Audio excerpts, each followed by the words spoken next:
சாலமோனின் ஞானம் முன்னுரை.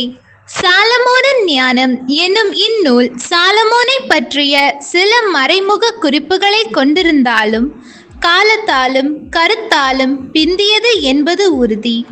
பாலஸ்தீனத்துக்கு வெளியே எகிப்து நாட்டு அலெக்சாந்திரியாவில் வாழ்ந்து வந்த ஒரு யூதரால் கிமு முதல் நூற்றாண்டின் நடுவில் இது கிரேக்க மொழியில் எழுதப்பட்டிருக்க வேண்டும். இதுவே பழைய ஏற்பாட்டு நூல்களுள் இறுதியாக எழுத்து வடிவம் பெற்றிருக்க வேண்டும் என அறிஞர்கள் கருதுகிறார்கள்.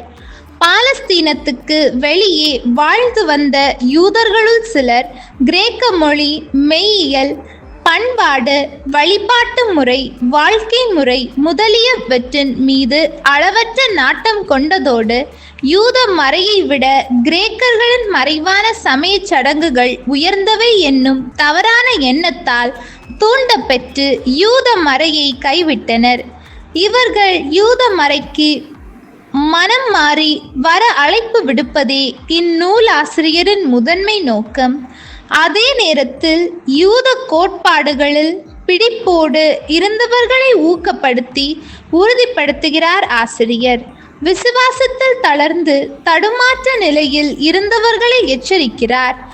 கிரேக்கருடைய சிலை வழிபாட்டின் மூடத்தனத்தை அடையாளம் காட்டுவதோடு ஆண்டவர் மீது அச்சம் கொள்வதே, அவரது திருச்சட்டத்தின்படி ஒழுகுவதே உண்மையான உயரிய ஞானம் என்று கோடிட்டு காட்டி யூத மறையை தழுவுமாறு வேற்றினத்தாரை தூண்டுகிறார்.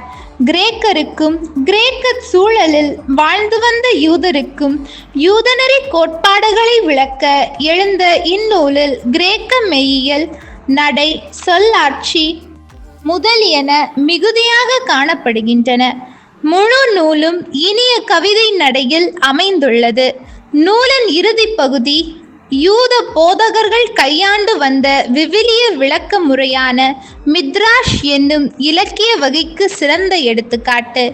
நூலின் பிரிவுகள்: ஞானமும் மனிதரின் முடிவும் 1 முதல் 5, ஞானத்தின் தோற்றம், இயல்பு, அதை அடையும் வழி 6 முதல் 9, மீட்பு வரலாற்றில் ஞானம் 10 முதல் 19.